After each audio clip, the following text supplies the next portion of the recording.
O programa a seguir é livre para todos os públicos.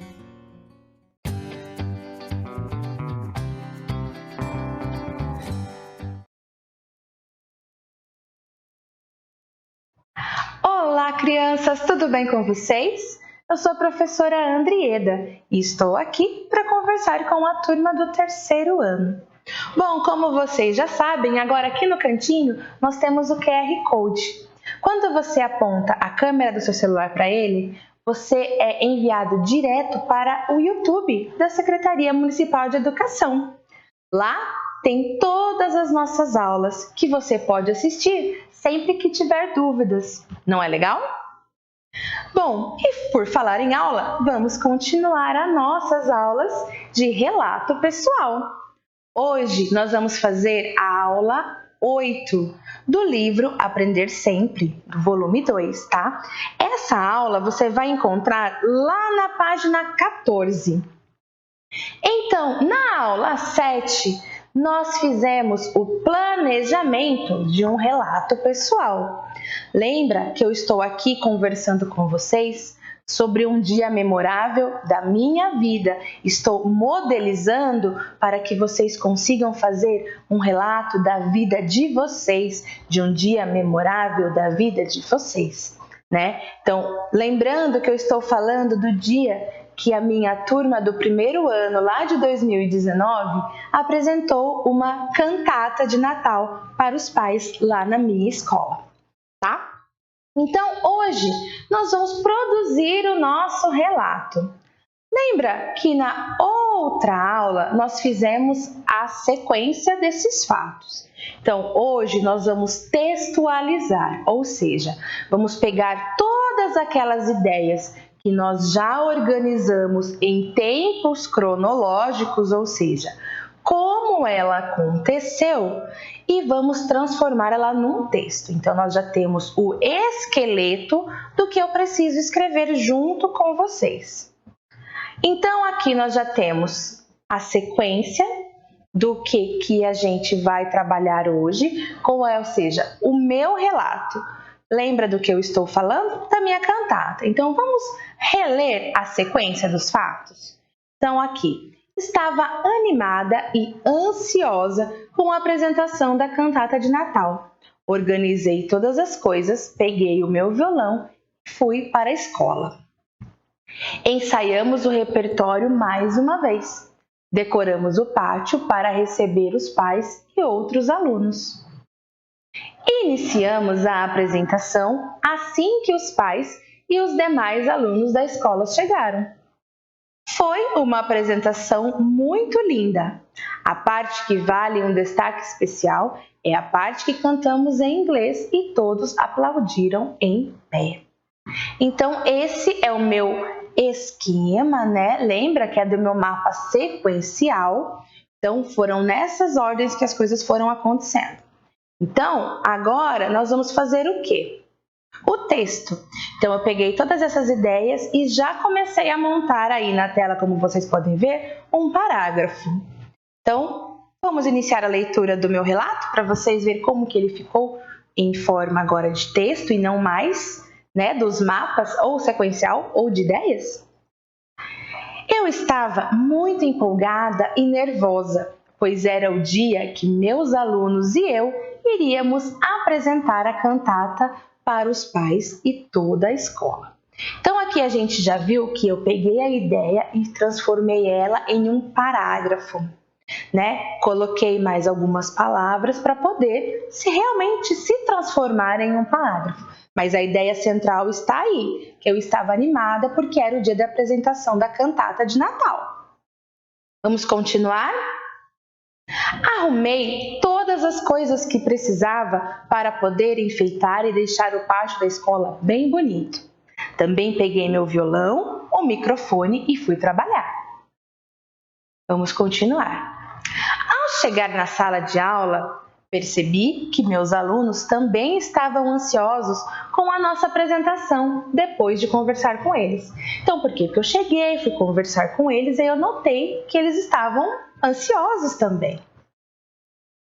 Então, resolvemos ensaiar o repertório para que tudo ficasse muito bonito na hora da apresentação. Depois do intervalo, fomos decorar o pátio para receber os pais e os alunos que estavam na escola naquele dia. Iniciamos a apresentação nervosos, mas conseguimos cantar todas as músicas. Ao final, depois que cantamos uma música em inglês, fomos aplaudidos em pé. Então aqui, como vocês podem ver, eu textualizei o meu relato. Eu peguei todas as minhas ideias, que eu já tinha colocado em esquemas, e organizei num texto, né? Lembrando que quando eu faço um texto, eu estou falando de um relato, então ele é pessoal, eu tenho que falar eu, nós. Isso nós já vimos, né? Nas nossas aulas. Então, eu peguei todas as informações e transformei num texto. Texto com parágrafo, eu usei pontuação, ponto final, vírgula, para poder explicar direito tudo aquilo que a gente já havia escrito, tá certo? Nos esquemas. Bom, agora é a sua vez. Conforme eu já tinha falado na aula anterior, falei nessa novamente. Eu estou dando o exemplo da minha aula para que vocês consigam fazer um dia memorável de vocês. Pode ser só da escola? Não, pode ser de outro lugar também, né? Então, vocês podem estar fazendo o relato de vocês de outros lugares, tá certo? Então, você já fez o seu esquema de sequência, tanto nas ideias, tanto de sequência de fatos, e agora você vai colocar essas ideias em forma de texto, lembrando dos parágrafos e da pontuação. Bom, eu vou ficando por aqui hoje. Eu espero que vocês tenham gostado dessa aula. Até a próxima, pessoal! Tchau, tchau! Olá! Hoje nós vamos concluir a sequência 1 do Aprender Sempre. Meu nome é professora Raquel, sou do 4º ano, tá bom? Então aqui no cantinho da tela, lembrando que tem o QR Code que leva vocês direto para todas as aulas lá no YouTube da Secretaria da Educação. Vamos aos combinados nossos de sempre, hein? Acho que vocês estão acostumados já. Ter em mãos o caderno, o livro do Aprender Sempre, lápis e borracha. Anotar o título e o assunto da aula, anotar as informações importantes, as dúvidas, aquilo que você aprendeu também, realizar as atividades, como eu já deixei tarefa de casa, quero ver quem realizou, hein? Assistir novamente caso não compreenda algum conceito estudado. Então é esse livro aqui, do Aprender Sempre, volume 2, como vocês já estão acostumados, aí no livro tem essas páginas de anotações, vão utilizando todas elas.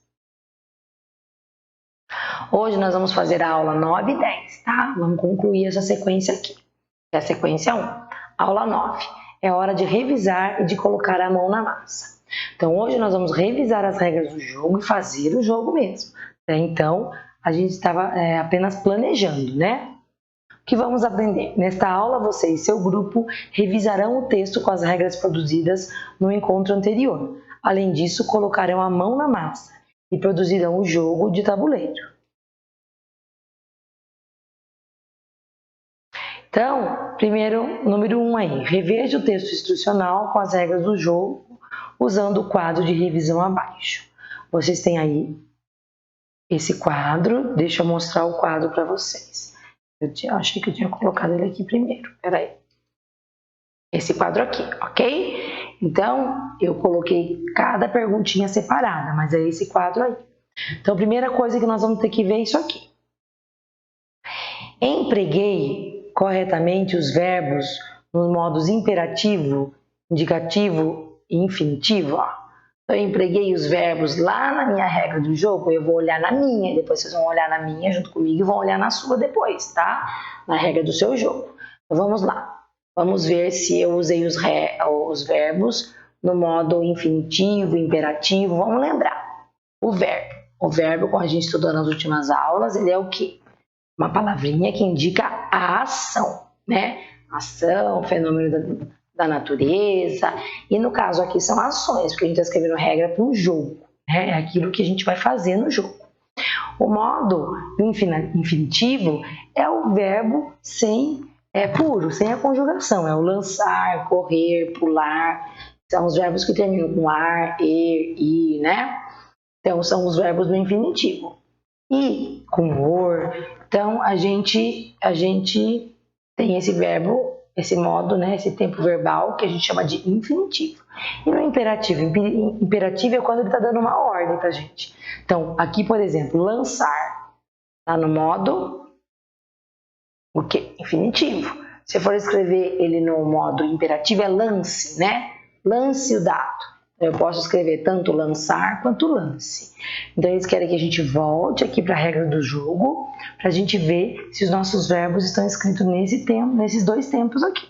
Então, lançar o dado para definir quem começa o jogo. Começa quem tirar a maior pontuação. Definir também é um verbo. O próximo jogador é o da esquerda e assim sucessivamente. Caso um jogador caia em uma casa que esteja ocupada, deverá ficar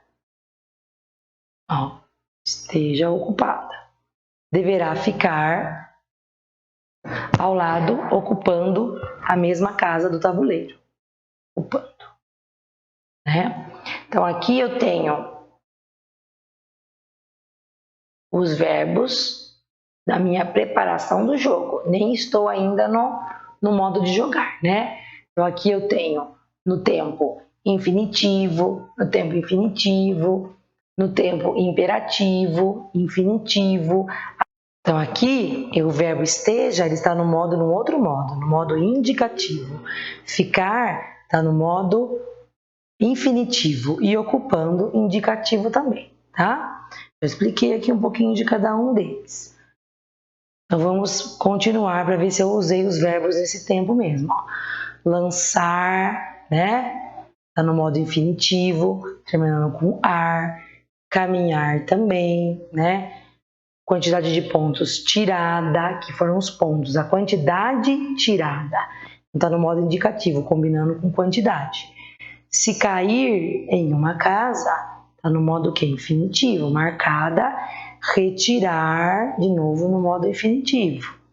Uma carta do monte e refletir, está no modo infinitivo, sobre a situação escrita nela. Se a resposta à situação for positiva, seguir, de novo, no modo infinitivo. Se a resposta for negativa, for, lá atrás também tem for. For, seguir, estão todos no modo infinitivo, né?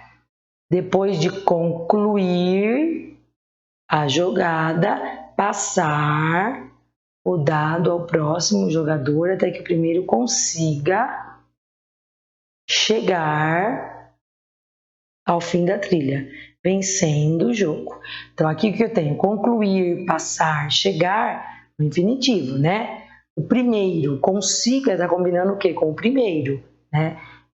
Vencendo o jogo. Então, esses dois aqui estão no modo quê? Indicativo. Ah, professora, eu também fiz assim. Então, tá ok. Então, você usou os tempos no verbo, né? Os verbos no tempo correto. Ou imperativo, né? Dando uma ordem, ou no modo infinitivo, terminando com ar, ir, ou combinando ali, né? Com o jogo, com a pessoa, daí no modo indicativo, certo? Então, aqui nós já fizemos ok. Se você fez ok, você marca aqui ok, ou marca um X, né? E se você não fez assim, o que você pode melhorar? Ah, tem um verbo lá que eu não coloquei assim. Então, arrumar o verbo tal, né? Mudar o verbo tal. Ou se você repetir um verbo muitas vezes, mudar o verbo tal, porque está repetido, tá? E também, agora a segunda parte, as regras estão claras? Então, aqui fica difícil de eu, às vezes, verificar. Né? Quando eu fiz de um dia para o outro, eu já consigo ler e perceber se alguém vai entender meu jogo. Mas o melhor seria se alguém lesse, ajudasse você lendo as regras. Alguém que não elaborou, para você, né, entender se essas regras estão claras. Eu Eu acredito que minhas regras eu li aqui, né, e eu consegui entender. Eu consigo entender como começa o jogo e como termina o jogo, qual o percurso desse jogo. Aí eu vejo que minhas regras estão claras. Ah, esqueci de um detalhe importante. Ah, eu não expliquei o que tinha que fazer em tal parte do jogo. Então você anota aqui, explicar melhor tal parte do jogo. Mas eu, né, já revisei, no caso eu já li, eu percebi que tá ok, né? Agora seria importante você pedir para outra pessoa ler, tá bom? Escrevi o modo de jogar, isso é importantíssimo, porque é um texto instrucional. Se eu não escrevi o modo de jogar, como que a pessoa vai jogar o jogo, né? Como que ela vai saber como jogar? Esta parte aqui, ó, preparação para o jogo, não é tão necessário assim. Eu acho importante, né? Porque assim não dá briga para começar o jogo. Mas a parte do material aqui, né? Que é o que você precisa, e a parte do como jogar, ela é essencial para um texto instrucional, certo? Senão não dá para jogar. Não dá para ler e entender o que deve ser feito. Aí você marca aqui, ok. Ah, eu fiz, professora, mas o número 2 não está bem explicado. Eu preciso explicar melhor. Isso aí, para isso que serve a revisão do jogo, tá? O objetivo do jogo, o objetivo final do jogo está evidente? Eu escrevi lá o que deve fazer?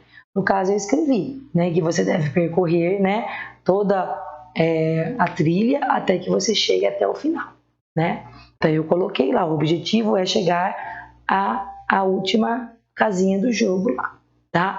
Mas, por enquanto, eu ainda estou no meu pensamento, porque eu ainda só escrevi o que deve ser feito, eu não fiz o jogo ainda, eu ainda não elaborei o jogo. Então aqui eu coloquei as perguntinhas, tá? Mas lá eu já consegui ler com vocês.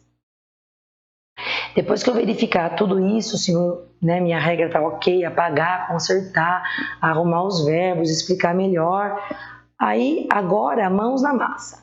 Agora sim, você vai pegar aquilo que na aula 6 eu pedi para você ir fazendo na aula 7, pegar a canetinha hidrocor, pegar a cartolina, pegar aí o papelão e colocar a mão na massa, fazer o seu jogo mesmo, tá? Desenhar ele aí, usar a canetinha, fazer as cartinhas. Isso é um jogo coletivo. Como vocês não estão podendo trabalhar muito, né, em grupo, então vocês vão definir aí a distância e o que cada um vai fazer, tá bom? E aí a aula 10, que é a última aula, é hora de compartilhar e se divertir, né? A proposta dessa aula é que você e seu grupo finalizem a produção do jogo, além disso compartilhar com seus colegas as regras em forma de tutorial para jogarem uns com os outros. Então aqui, na verdade, esse compartilhar o jogo vai ser mais difícil, a professora vai ter que ver como que ela vai fazer isso na sala. Eu acredito que no primeiro momento cada um vai usar o seu jogo, né? Vocês têm que jogar a uma distância segura aí um do outro, tá bom? Mas quem está em casa e fez o seu jogo vai jogar com quem está em casa. E só jogando, né, na prática, a gente vê se o jogo da gente está funcionando mesmo, né? Com o seu grupo, finalize a construção do jogo de tabuleiro. Compartilhe com os colegas da sala explicando em forma de tutorial quais são as regras e o modo de jogar. Então você vai explicar, você vai pegar a sua regra ali e vai explicar, né? Vai ler, vai explicar como deve ser feito. É hora de brincar. Daí vem os créditos do jogo, na verdade é quem fez o jogo, né? Tem que dar o crédito para quem fez o jogo. Esse jogo foi feito por quem, né? Então, eu espero que vocês tenham gostado dessa primeira sequência. Ela é um pouquinho longa, mas ela é bem divertida aí. Ela, na verdade, ela terminou com a elaboração de um jogo, né? Para você jogar ou aí com os seus colegas, sempre mantendo aí o distanciamento. Não sei como a professora vai orientar, né? De cada um jogando o seu joguinho, por enquanto. Num outro momento, vocês vão poder guardar esse jogo e compartilhar com os colegas, tá? E quem tá, né, fazendo em casa, fazer o seu jogo aí e colocar aí para jogar, né, com a mãe, com o irmão, com quem você esteja em casa, tá bom? Então eu coloquei aqui para a gente concluir. Brincar é a forma favorita que nosso cérebro tem de aprender. Então quando a gente brinca, a gente aprende muito mais. Se divertindo, a gente aprende muito mais. Então até a próxima sequência didática, até a próxima aula. Tchau, tchau. Olá, tudo bem, queridos alunos, queridas alunas do 5º ano? Eu sou a professora Silvia, espero que vocês estejam todos bem, estudando bastante, né? Nós vamos hoje para uma aula de língua portuguesa do livro Aprender Sempre. É este livro aqui, ó, que vocês têm aí com vocês, tá?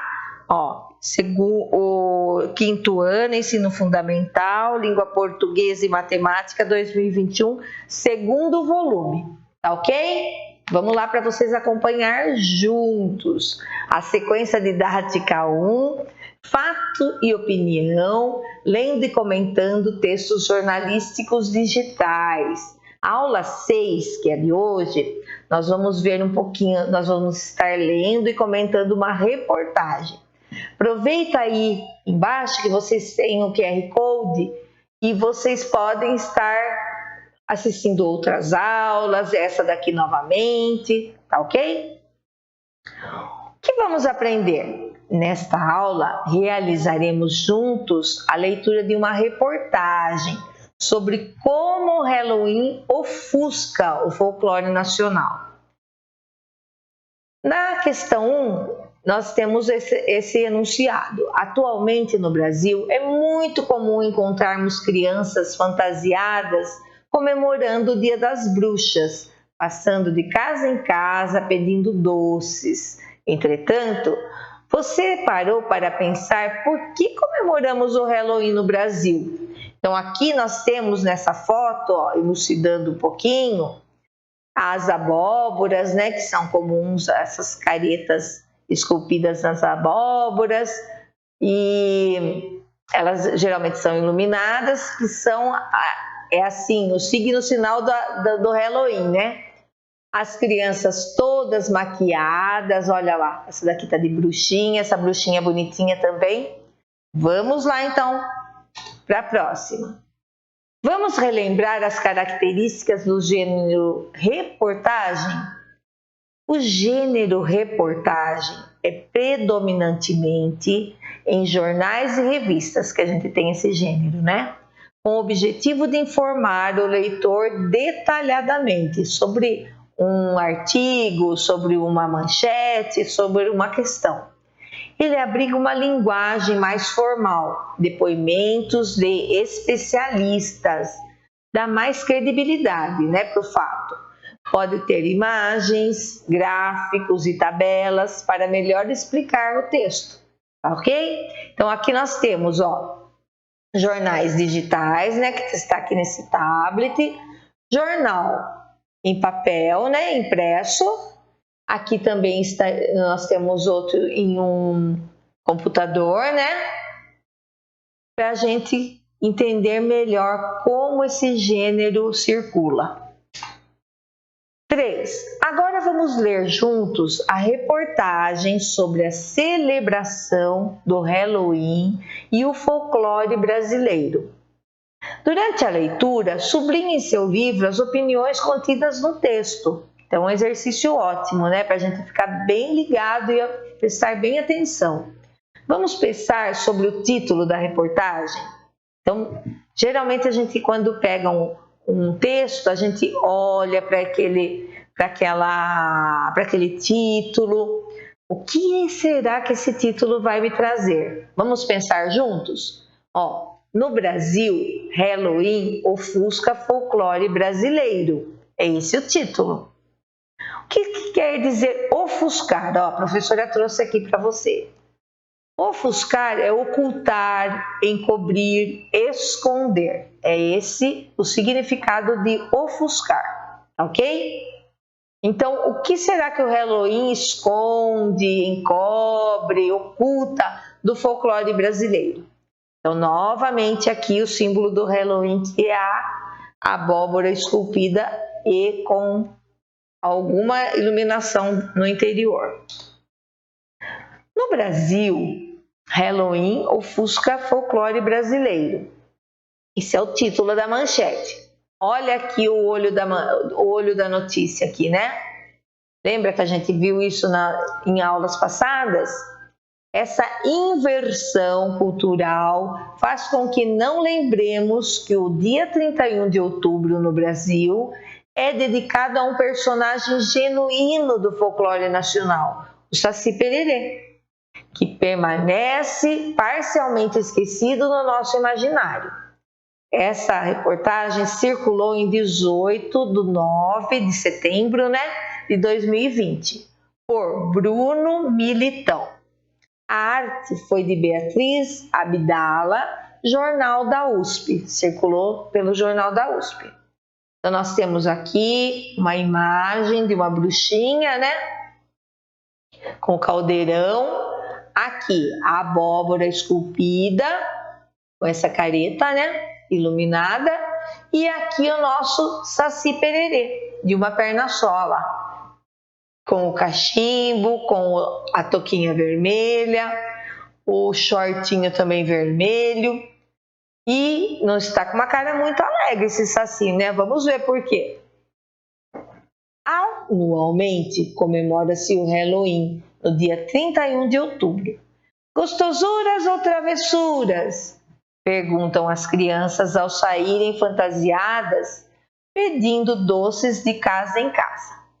A festa, normalmente celebrada em países do mundo anglófono, falante da língua inglesa, foi importada para a cultura brasileira. A intensa influência, especialmente norte-americana, fez com que o Dia das Bruxas, como ficou conhecido por aqui, fosse celebrado como mais uma comemoração no calendário nacional. Personagens como vampiros e bruxas, que não fazem parte da nossa cultura, foram incorporados às festividades brasileiras, apesar das importantes lendas da cultura nacional que poderiam ser celebradas, como o Saci Pererê, menino negro de uma perna só, que usa uma carapuça vermelha e fuma cachimbo. Mas o que muita gente não sabe é que, de fato, esse personagem também é comemorado no dia 31 de outubro, data que foi oficializada em 2004 no estado de São Paulo e em 2010 em todo o país.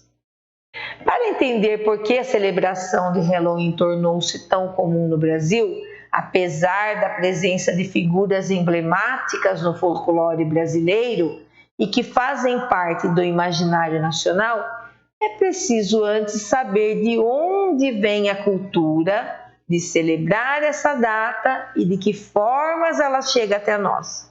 Então aqui novamente, outra figura do Saci, com a carapuça, com o cachimbo, uma perna só, e ele vem com esse shortinho também vermelho, que é uma marca do Saci Pererê.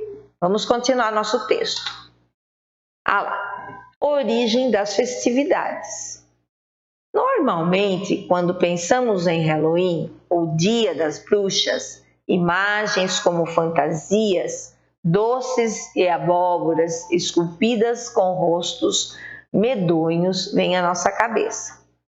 Mas não foi sempre assim, como explica Ana Carolina Chiovato, doutoranda em Estudos Linguísticos e Literários em Inglês pela Faculdade de Filosofia, Letras e Ciências Humanas.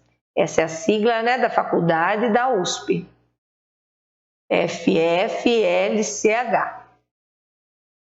Segundo ela, as origens das celebrações baseiam-se na sobreposição de diversas culturas, com a presença de festividades e rituais de diversos povos que aconteciam no mesmo período. Uma das origens do Halloween é o festival celta, Xamã, termo que significa fim do verão, que marcava o fim do período de colheita e era seguido do Festival do Dia dos Mortos, quando supostamente aqueles que se foram poderiam circular no mundo dos vivos. A cultura celta contempla diversos povos que viviam na Europa e tinham cultos em comum. Então essa é a explicação da Ana Carolina Chiovato, eu coloquei uma foto dela para ilustrar, né? Quem é que está mencionando todos esses fatos, para a gente poder situar depois, que vem mais pessoas ainda falando. Ah lá, continuando. Essas festividades são comumente chamadas de pagãs, um termo enviesado, já que pensamos no paganismo em oposição ao cristianismo, como ponto de vista dominante, afirma Ana. Com a conquista pelos romanos e a cristianização desses povos, muitos desses cultos começaram a ser modificados. Os festivais celtas estavam relacionados à fertilidade, tanto da terra e dos animais quanto das pessoas, o que para os cristãos era considerado bárbaro. Por isso, houve uma tentativa de apagamento desses rituais, aponta ela.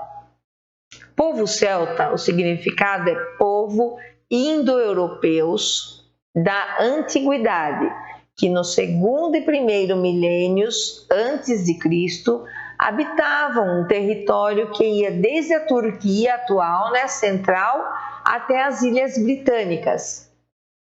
Os povos cristãos, então, passaram a celebrar seus mortos no dia 2 de novembro. E no dia em que os celtas celebravam o Dia dos Mortos, dia 1º, instituem o Dia de Todos os Santos. O cristianismo instituiu o Dia de Todos os Santos porque, segundo sua visão, são eles os mortos aos quais devemos prestar culto, diz Ana. Olha lá, vamos seguir então o nosso texto. É longo esse texto. Além disso, para a visão cristã, a ideia de que as almas pudessem circular no mundo dos vivos era extremamente pagã. Por isso, os cristãos distanciaram-se da celebração celta. O Halloween, dia 31, né, véspera do Dia de Todas as Almas, distancia-se da sua origem, ela explica. Ana esclarece por fim que hoje, o dia 31 de outubro, possui dois lados. Um das religiões neopagãs, que buscam reavivar o sentido do xamã, e o outro do festival relido pelo cristianismo, que vai se converter na festa infantil das gosturas ou travessuras, tão comum nos Estados Unidos, com a qual temos contato e aos poucos vamos incorporando. Então, ó, nós temos aqui mais abóboras, né, esculpidas. Essas aqui ainda não receberam a luz lá dentro. Geralmente é uma velinha que é colocada lá dentro, né? Ah lá. Essa observação, então, foi da Ana. Agora nós ouviremos um pouquinho a observação do Alexandre Figueiredo, que é outra pessoa dando o seu parecer, né? A chegada do Halloween ao Brasil. A população brasileira teve contato com o Halloween como é celebrado nos dias atuais, por meio de filmes, séries de TV e outros produtos culturais estrangeiros, principalmente dos Estados Unidos. Mas por que os brasileiros decidem celebrar a data da mesma forma como os americanos dos Estados Unidos? O que será? Esse quadro pode ser explicado por meio de um conceito esboçado pelo teórico estrategista de relações internacionais, Joseph Nye.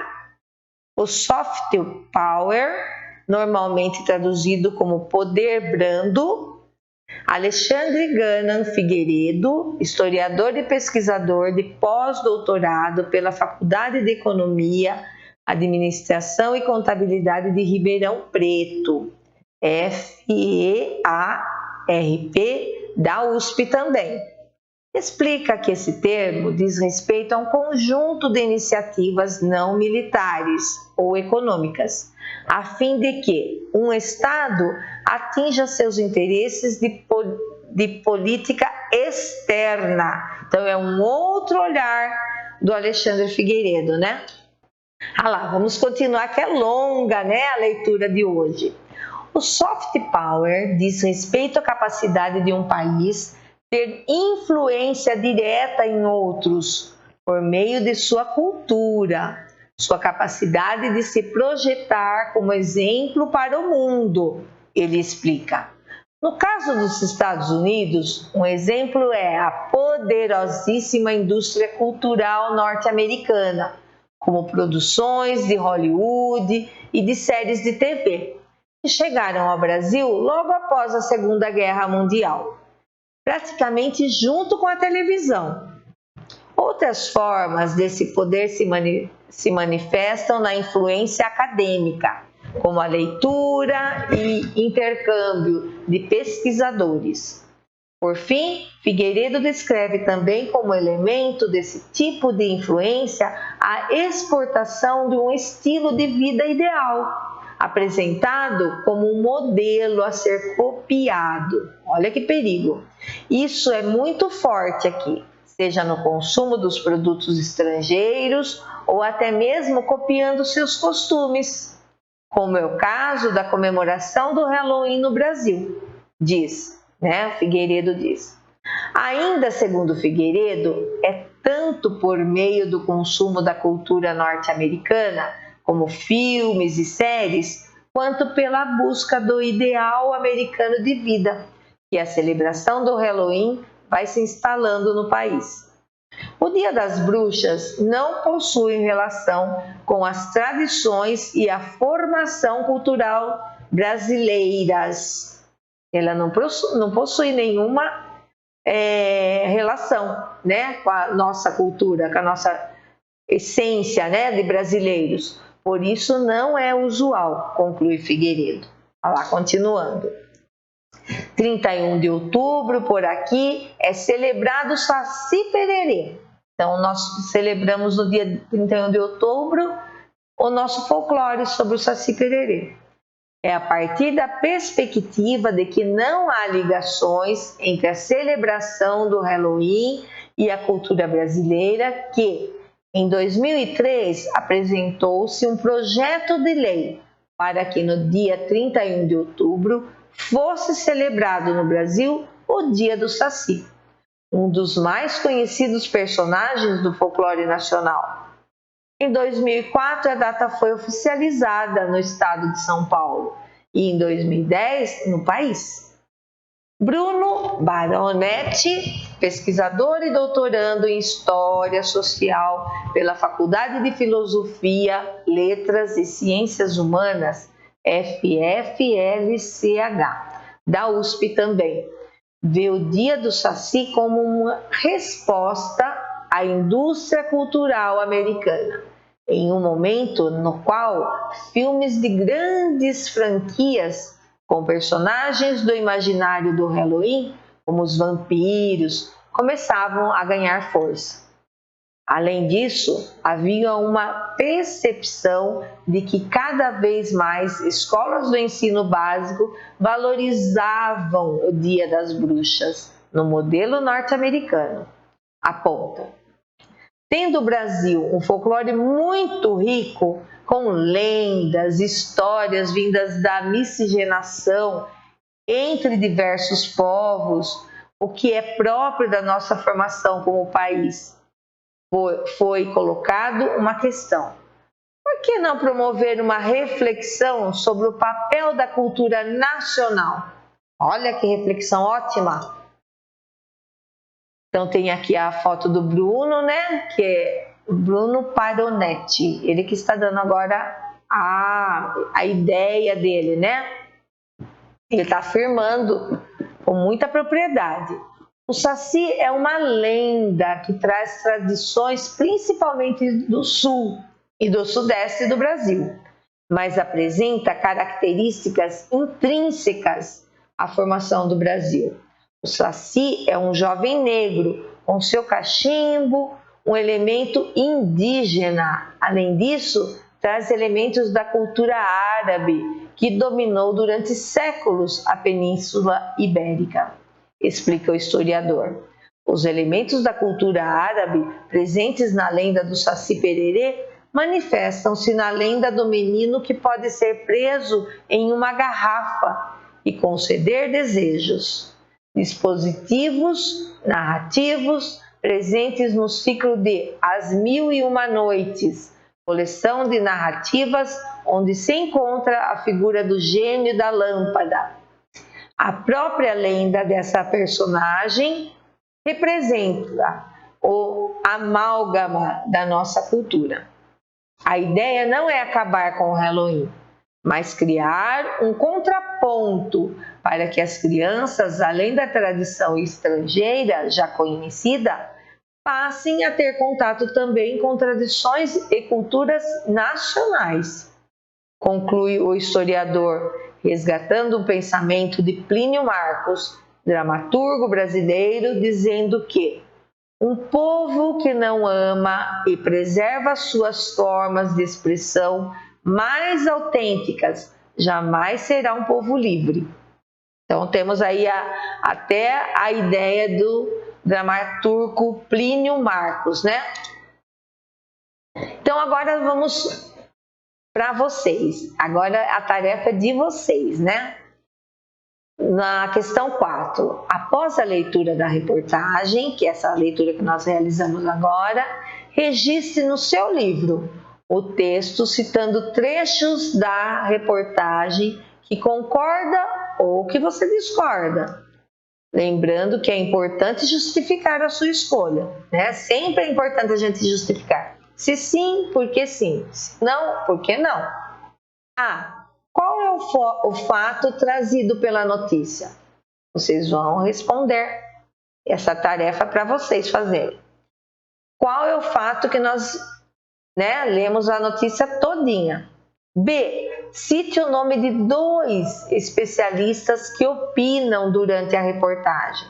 Foram 3, mas vocês podem citar 2. Vocês escolhem.